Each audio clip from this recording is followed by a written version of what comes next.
Hey guys, welcome back to an Askewed View podcast. Today we're going to be taking a look at the very first film outside of the View Askewniverse, Jersey Girl. It wasn't so much of a hit when it came out, but does it hold up today? We're about to find out.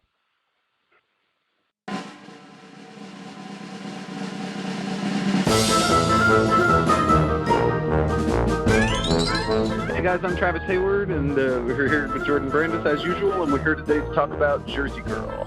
Yeah, Jersey Girl is kind of a unique film. I mean, it's the first time he's really getting outside of the View Askew universe, and you can tell, you know, it shows. Yeah, definitely. It's also his very first PG-13 film, so that makes a difference too. Yeah, this is a much different approach that a lot of us probably weren't used to. You know, like up until this point, everything had been an R-rated comedy. And this still falls kind of in the realm of comedy, but it's really more of sort of more of like a family drama, I want to say, and it hits it's a PG-13, so there's really, there's no mention of the F word in this movie at all. There's no, and it feels like a real departure for Kevin, but like in terms of tone and actual, there's not really any vulgarities. I mean, there's some like sexual innuendos, but there's no real big like raunchy, like gross jokes that like we're familiar with Kevin's work. So it's really, it was an interesting route for him to take. But personally, I really love this movie. I think it's really touching, just moving tale about fatherhood and what it's like to be a single parent and stuff. I mean, I myself am not a single parent, but I mean, it's so I can't really relate. But at the same time, I really like this movie. I feel like it's touching in all the right points. So there are some times where it doesn't feel so much like a Kevin Smith movie. It feels kind of more like, just one of those, I don't know, like kind of family friendly comedies that you'd catch on like TBS in the afternoon, like that's and that's exactly it. I mean, this feels like the first time that Kevin's fitting a movie to fit a request rather than making his true vision, which isn't completely true. I mean, he wrote and he directed it, so it's very much a Kevin Smith film. But and we've talked about this in the past. Kevin makes films that fit the time period, right? And when this movie came out, we were flooded with rom-coms, and this feels like another almost cookie-cutter rom-com.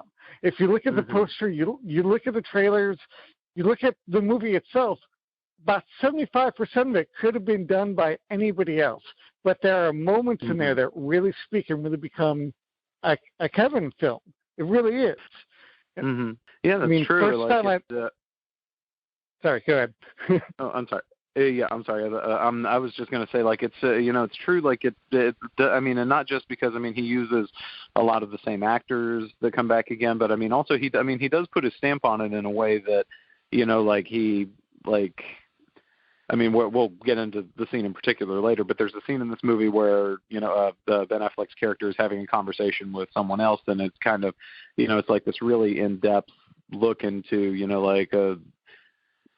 oh, okay, well, this is how I feel about my job. This is how I feel about my life with my family. And, the movie star, the gargantuan movie star that he's speaking to is like, he's saying, man, I'd give all this up, just for the chance to be able to go home and play in the dirt with my kid, like I would much rather be there right now than being here doing this, So it's like, and it's kind of like, that kind of awakens, just like that sense in Affleck, like, oh shit, like I'm going after this, really important career, or at least I thought it was important, but it's actually not. I should really be at my kid's school play right now, so it's.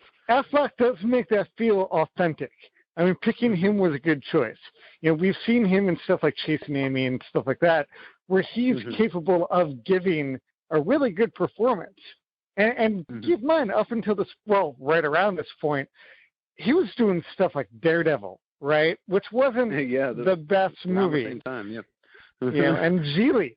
A lot of the advertisements for Jersey Girl had to be changed because of Geely, just because of he had this like stigma around him at the time. So I mean, given someone like I was around I would have been, just after, would have been in college or early college when this movie came out. So I could have easily have seen this in theaters. As much as I love Kevin Smith, I didn't see it in theaters. And all honesty, I only recently saw it in full a couple of days ago. I avoided this film for all the reasons that we were talking about. And in hindsight, it's actually a pretty good film. It really is. It's a quality film that I didn't give enough credit when it first came out. Done, yeah, and that's kind of how I feel too. I mean, this one, I was, let's see, this came out in 2004, I think, so I would have been like maybe 13. So this was around the time that I was just discovering Kevin was when this came out. So it's, yeah, so like it, it wasn't so much, like I didn't really catch it in theaters. I think it probably was in theaters around the time I was discovering Kevin, but I had just no idea like what it was, or I don't even remember seeing advertisements for it prior to. Well, I mean, the problem was it was going head to head with like How to Lose a Guy in 10 Days or 27 Dresses, and it looked like all of those. Yeah, and it kind of does. Yeah, the trailer, like going back, like I went back and watched the trailers to see, because we had talked about this previously, and yeah, it really does. I mean, even the music that's like over the trailer and everything, and I think it's in the movie too. The My Love Open the Door, like that was in like every movie. Like, from 2002 to 2003. Like, every like Adam Sandler comedy or romantic comedy or anything like that, it was the same formula, same everything. But I mean, when you actually sit down and watch the movie, it doesn't really follow that typical form. I mean, it was marketed that way, but it doesn't I mean, it kind of does follow that formula for, I want to say, maybe the first like 20 minutes or so. Like that opening is really long. But when we I do want to talk about that. A couple days ago, I was able to get through the whole movie. But I bought this movie previously, and I tried to sit down and watch it, but I couldn't make it through. What I later discovered was just the really long intro with his daughter narrating and Jennifer Lopez in there and all of that. It just felt like it was too cutesy. It was too by the book. Like it could have been one of those ABC Family made-for-TV movies. But once you get past that intro, it's a much better movie. It really is, and it's I don't know, like it kind of feels like that opening was built upon, and we even talked about this earlier, like because I don't know 100% exactly what was originally intended, but I do know that there was initially there is a longer version of this movie that exists, and there was a lot of extra footage with Jennifer Lopez. Like she had a much larger part in the movie originally, but I think it was always intended to have her pass on eventually, but I don't think it was supposed to happen that early. But I know that there was a lot of extra footage with her that ended up getting cut at the insistence of the producers of this movie. Well, that Geely will do that. Well, there were because of Geely and the bad rep that they were getting at the time and the whole Ben Affleck stuff in the news. And this movie was actually, unfortunately, like this movie, like all the paparazzi and stuff surrounding, because there was a lot surrounding this movie because it was a Ben and Jen movie, and like that. I think that, I mean, I don't know 100%, but I think that was part of what contributed to their eventual split was, just. Well, it was. I think this was like the final nail in the coffin. Well, it's almost fitting then that he really doesn't spend that much time with Jennifer Lopez, and by the end of the film, you almost forget that she was in the film. It's amazing how, despite being in like 20 minutes and she's talked about like crazy, I mean, she vanishes out of my memory pretty quickly. Totally. Like honestly, I feel like you could do a version of this movie where she doesn't even really appear, you don't even have to spend all that money to cast Jennifer Lopez. You can just have them reverse the mom, like the movie. Which is why it seemed almost unnecessary to have her.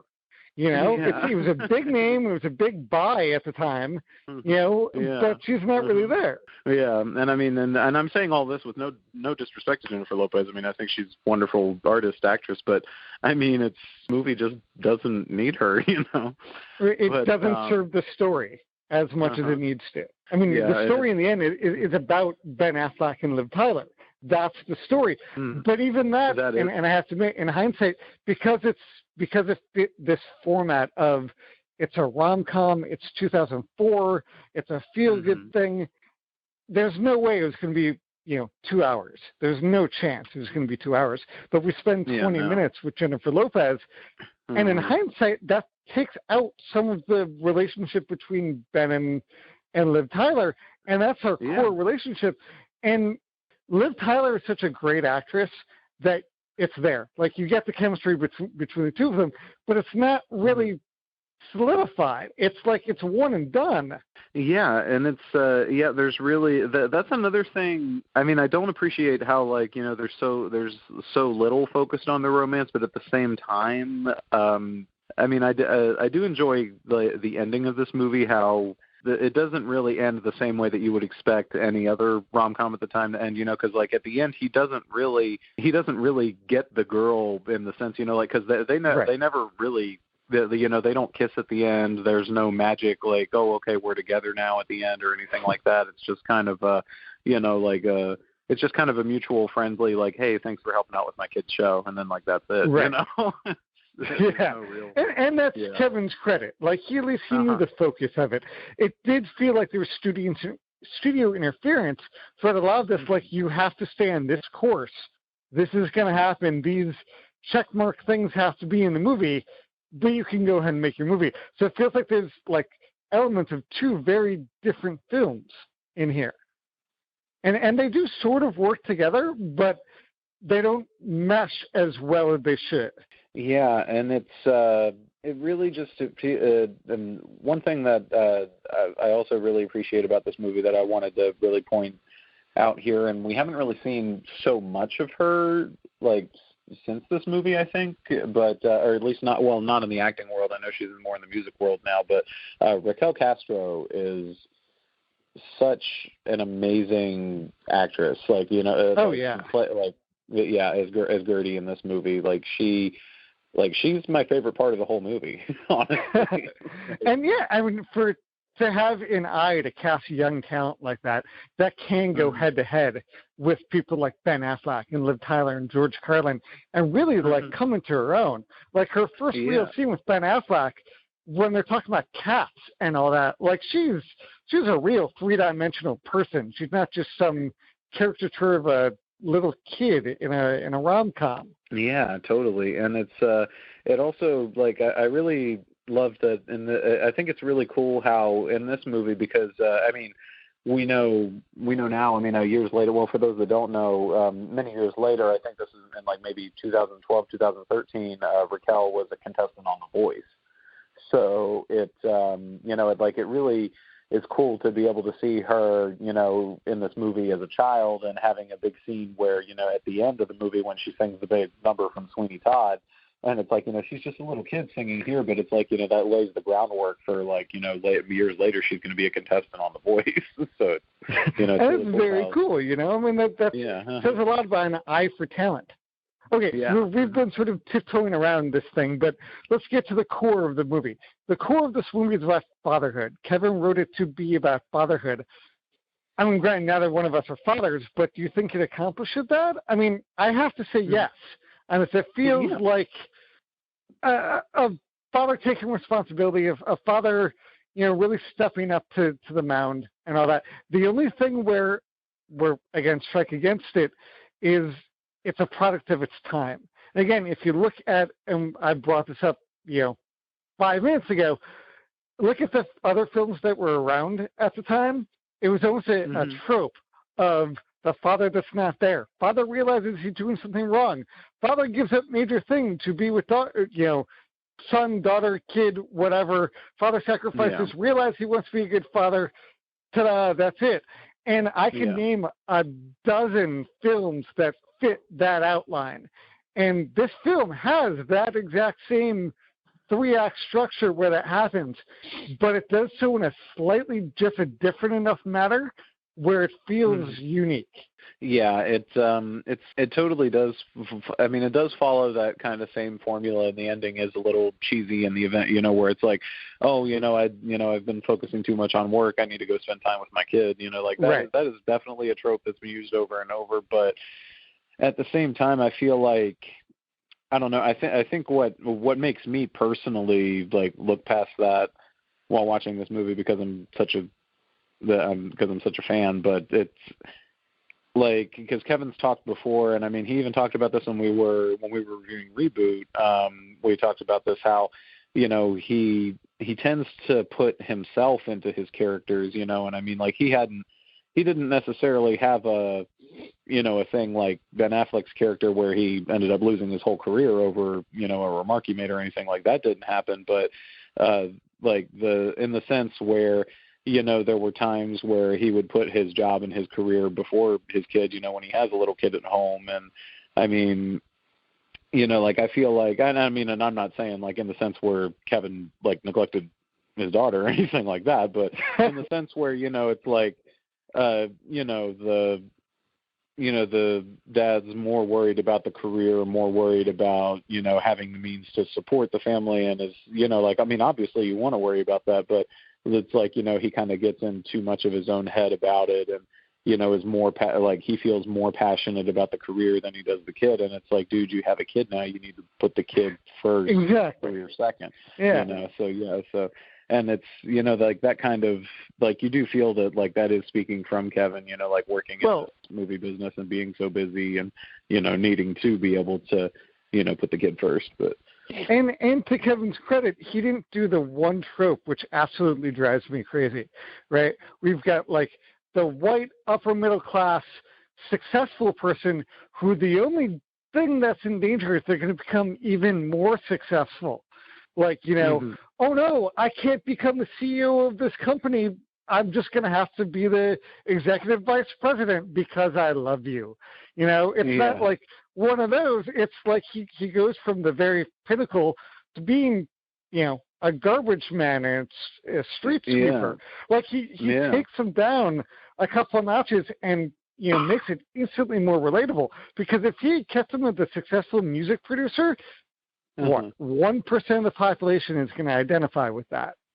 Exactly. Like, there's really, what I mean? And if he would have got that's another thing too, at the end, it's like, it's not like he actually went through the interview and then went to the, went to the school play. It was, he just leaves, doesn't even take the interview, doesn't get the job. Yeah. But it's like, any other movie at that time would have had it to where he goes into the interview and says something to the boss man, says something profound to the boss man or something, and then, he'll get a call later at the very last 30 seconds of the movie, oh, hey, you got the job, and it's like, that doesn't happen. It's great.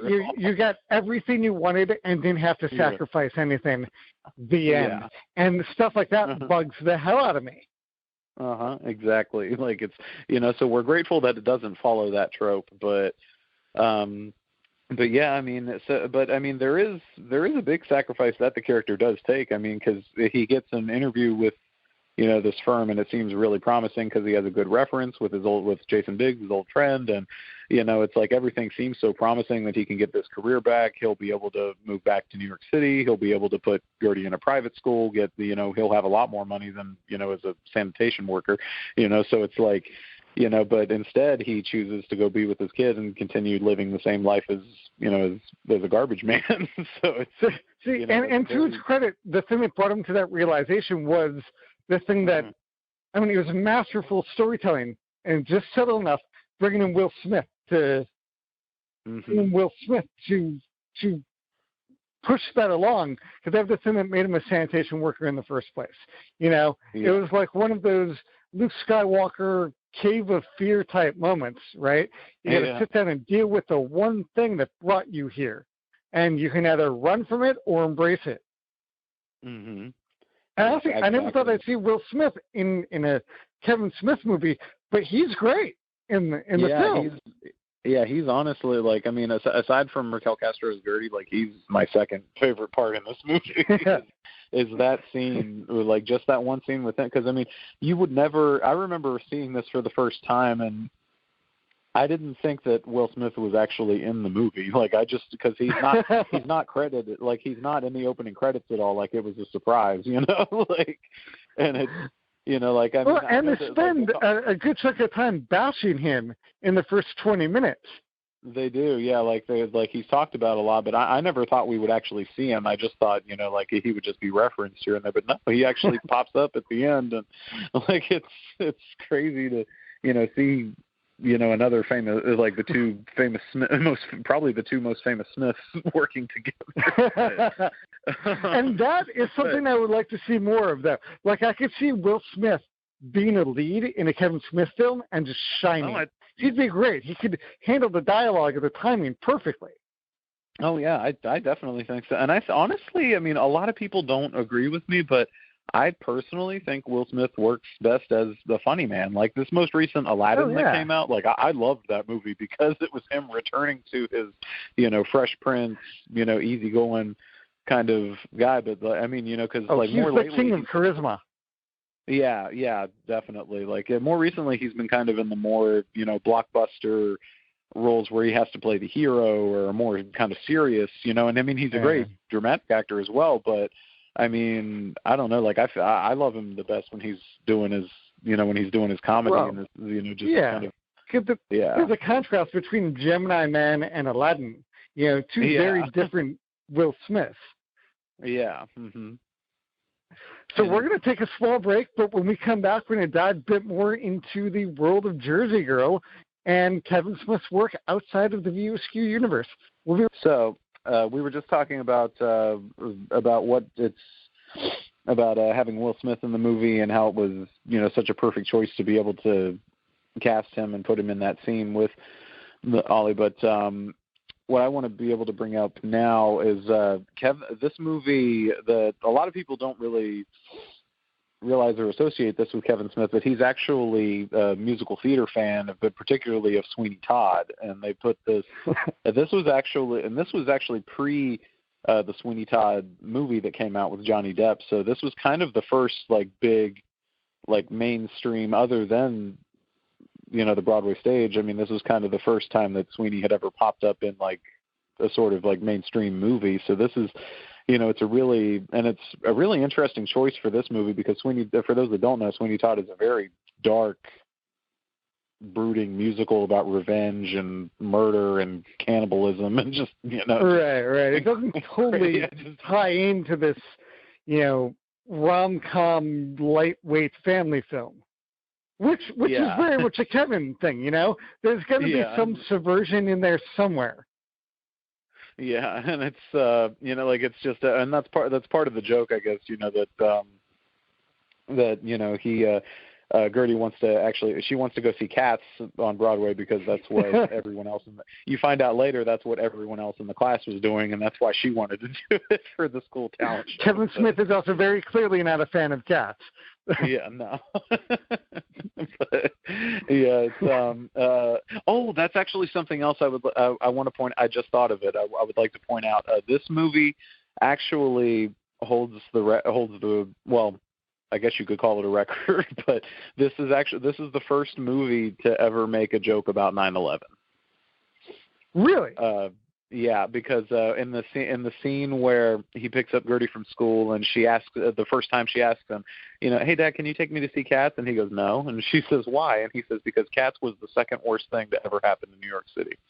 Oh wow! And honestly, by 2004, that was still fresh enough to be a sore point. Yeah, so it's wow. All right, so stuff like that make it a Kevin Smith film. You know, like just borderline offensive, but sneaks it in there so you don't notice. And honestly, I think more people would have been offended had more people seen the film. No one talked about that when it came out. Yeah, no, like no one really mentions that. I just remembered that from I think Kevin had said it in interviews. I know I had read it somewhere, but yeah, that was technically the first, like, or to my knowledge, that's the first movie that made a joke about 9/11 since it happened. See, that's the thing about this film, though. Like, it hits all these beats, but every so often, it's got like this really witty dialogue mixed in. Like, oh shit, no way, like stuff like that, just in there, just under the surface, that really make it a different, unique film. Had you taken all that out, it would have been a cookie cutter film. And in a lot of ways, it kind of does feel like a cookie cutter, but there's like just that enough substance that makes it, a little bit different. It just kind of takes it. I feel like that's really the only. I feel like that's the big, like, flaw. I guess you could. Well, it's not even really so much a flaw. Just, I think that's kind of the big thing. Is just, if there wasn't that, just kind of like that overlong opening that feels like a lot of other movies that came out at the time. If there wasn't that, if it was kind of more just. Like they don't even really need to have the mom there. They could just have her, just start the movie with her dying in childbirth, like they don't really need this whole thing. So, but I feel like if it was something along those lines, then it would probably have, it would have stood out a little bit more and probably would have attracted some more attention. But I mean, if you're talking like a spectrum of acting choices, like if Jennifer Lopez is basically playing Jennifer Lopez in the film, even if she does have a scene with George Carlin of all people, Liv Tyler is the other end of that spectrum. I feel like Liv Tyler really embodied the spirit of a Kevin Smith film. Whenever she's on screen, she gets it. It's there, especially because she works at a video store. No lie. Yeah, exactly. And that's another thing that, like, I feel like her character. It's like you were saying, like they really, I feel like they don't do quite enough with her character. Like because the bits that she has in there with Ben and everything, and kind of, just like the flirtiness that they deal with, in the video store, and then how they decide to just go home and have sex, it's like, just for the hell of it, and it's like that whole sequence, and the kid catches him, like that whole sequence is great, but then it's like after that she just kind of disappears for a bit, and then she comes back when they need her to help with the show. Right. Then, which she is great in that. Like watching her sing is like, oh yeah, I know. Why isn't she in more things? Yeah, that's another thing. Yeah, like getting to hear her say. I mean, musical talent, comes from her family being Steven Tyler's daughter. But that does help. yeah. But I mean, but as far as it's like, you hear her sing, you hear Ben Affleck sing, which is, I think this is the only time you ever hear Ben Affleck sing in a movie. Well, okay, so I got to ask the obvious question. I know Liv Tyler, they were definitely her singing. Is it possible they dubbed Ben? I mean, I could see that happening. I guess it could be possible. I don't know if they did for this or not. I mean, it sounds like him, but just enough. Yeah, that's the thing. Yeah, but I think he was good enough in this. I would watch him in a musical. I would definitely watch him in a musical. Yeah, for sure. I mean, this is just like a small little scene, but yeah, I mean, I feel like he could, he carries the tune, and it's not like, I mean, so Sweeney is like for any musical theater fans out there that know Stephen Sondheim, like his music is crazy. So it's like that's not an easy part to sing or play, or Sweeney Todd's a very difficult musical with very difficult.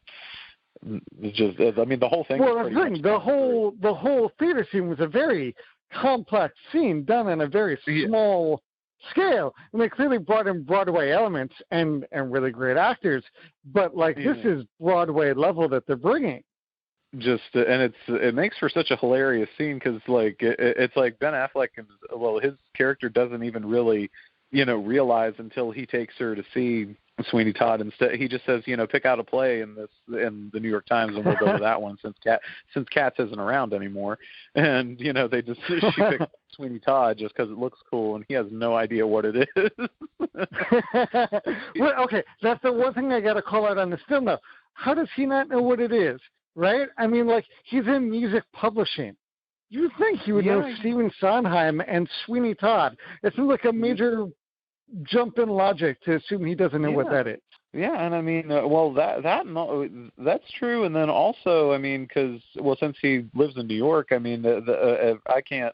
I mean, I've never lived in New York, but being from the East Coast, I can say that we we know what Broadway is. We get the advertisements for the shows and stuff, on our TVs, so it's like, living on the East Coast, it's in general, not just, and I mean, I imagine it's even more so in New York. I mean, I know that like whenever I visited, like they always, like all of the channels have commercials for the Broadway shows that like they have like, it's a really big, it's actually a big part of New York City's economy is the Broadway theater scene. So it really, like you'd really think that he would have known something about that,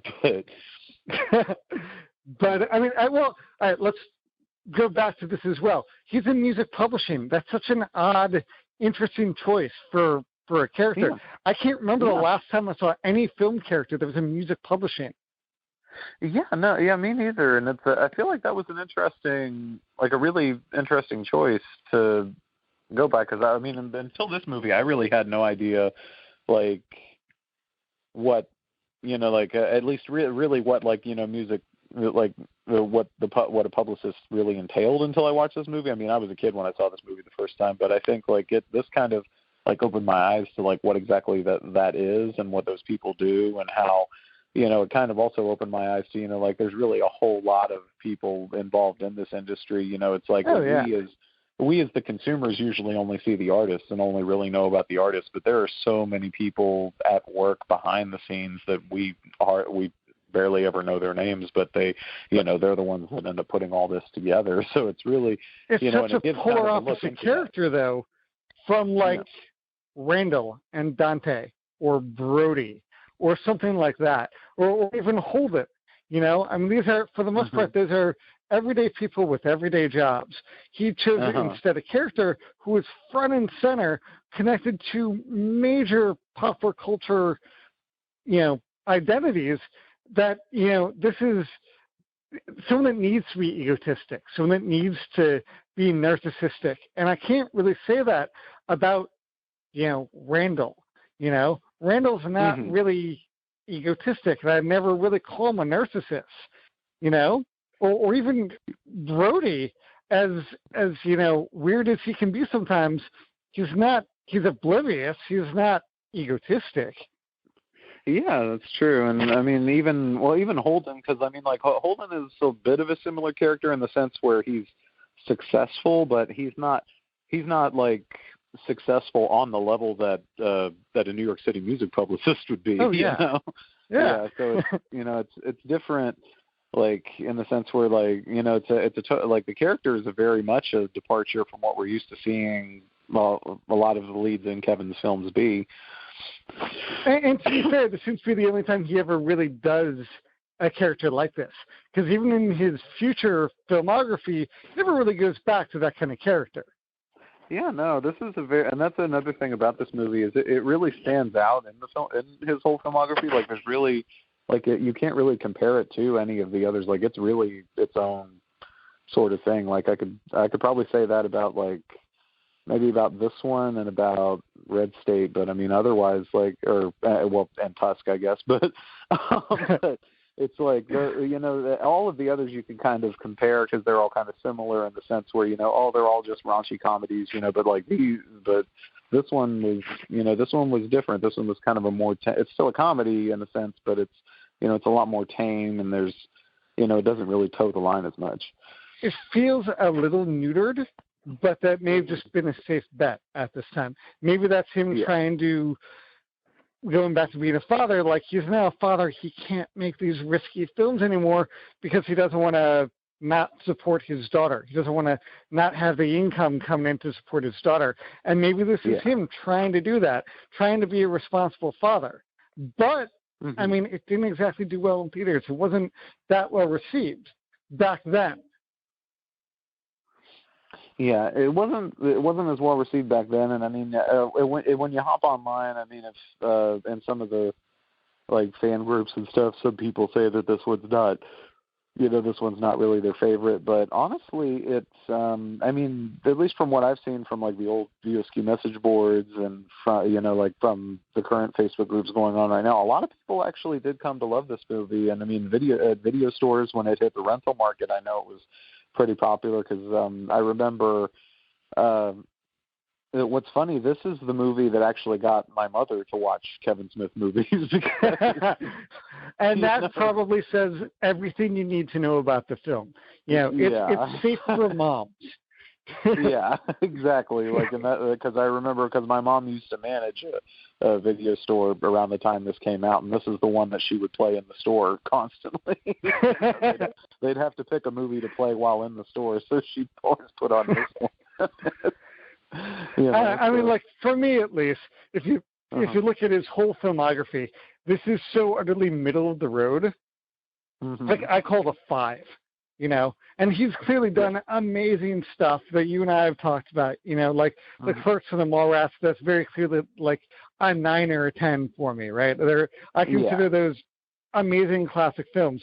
This, I can take or leave. I see the merit in it. It's not horrible or painful like I first expected, but it's not insanely good either. And to be fair, he's done stuff on the other side of the spectrum too.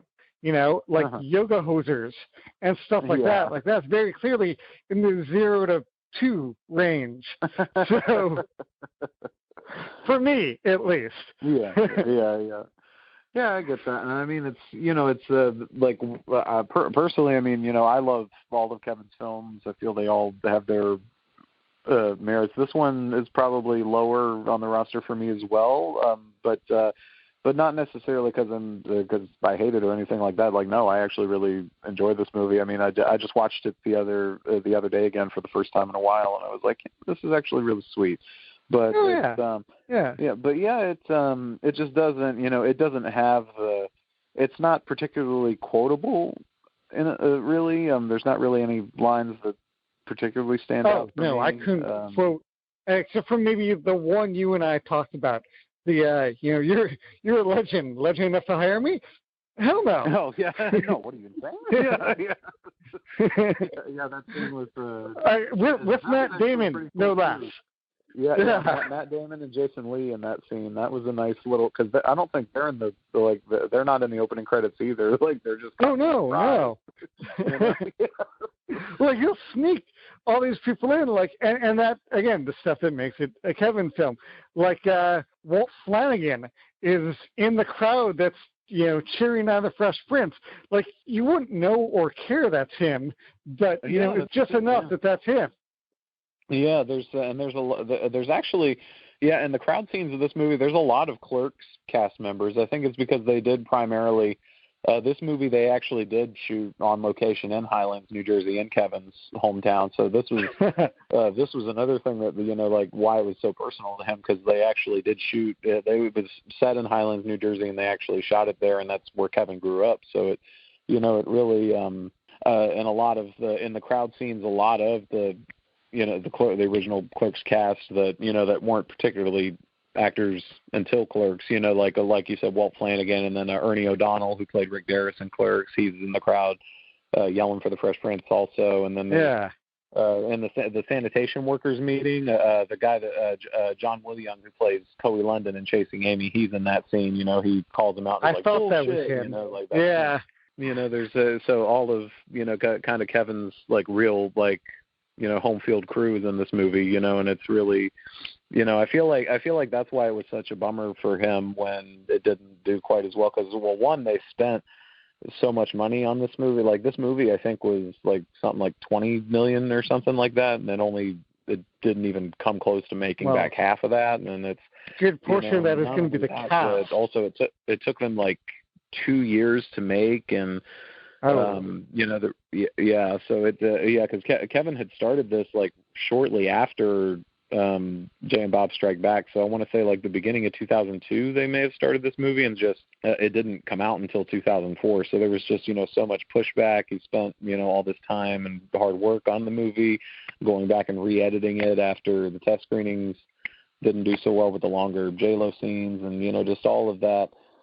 Happening at that time. I mean, it's stuff just, like that. It kind of makes sense. Oh, yeah. It's stuff like that kind of makes you feel bad for Kevin. I mean, it's not, it may not be the best film, but he put his heart into it. He definitely put his heart and soul into this. And it's one of those rare occasions where I kind of feel bad for him, He has my sympathy that may not be the best film, but it's still his film. And yeah, and I mean, like I was saying, like it kind of makes sense as to that this would push him to go back to the well for Clerks 2, because I mean, after this came out and all of that happened, that's when immediately he decided he wanted to go back into Clerks 2 again, and it's, you know, it makes sense that he would want to return to that after such, you know, because I mean, you know, Mallrats was at the time of its release, Mallrats was kind of a quote unquote failure, but I mean, you know, it found its cult following on DVD and video, and this one, not so much, you know. I mean, no, it has its, no. You know, it has its fans here, you know. You know, moms love it, I guess, but you know. In absolute honesty, I bought it for $0.25 in my library's donation bin. In absolute honesty. I think that I don't remember where I got my copy, but it's, yeah, I mean, I know I'm sure I didn't pay that much for it, but it's, you know, it's one of those ones where you can just kind of find at the library or at your local thrift store. You know, I'm sure you'll find quite a few copies of it. You know, and it makes for a good watch. You know, it's entertaining, but it's, you know, it doesn't stand out quite as much as his other films. But I mean, I still like it. I feel like it's sweet. Yeah. Well, speaking of his other films, next week we're talking about Cop Out, and that is a much different beast. Yeah, that's going to be. Yeah, I know you said you watched it already. I need to go back and watch it again. It's on Netflix. Oh, I'm so sorry. Yes, at least you're not paying for it. At least it's on Netflix. Yeah, well, that one I actually give a pass to. And if Kevin hears this, like, I'm not like, I'm just saying, I don't blame you for that one, man. Like that, like I understand the whole story behind, you know, like that he had told about Bruce Willis and all that. But we'll get into that in the Cop Out podcast. But we'll get into that next week. Yeah. But thank you for joining us, and make sure to subscribe to our YouTube channel, and please make sure to follow us on all of our other podcast stations. Thank you so much, and join us next week. This has been our Askewed View. All right, so be sure to check us out on our YouTube channel, all of our different podcast channels for updates on an Askewed View, and we'll see you next time. Thanks again. This has been our Askewed View. Travis, do that one more time, but do it with thanking first. Do it with what? Do it with thanking the people first. Thanks for listening. Oh, okay. Thanks. All right.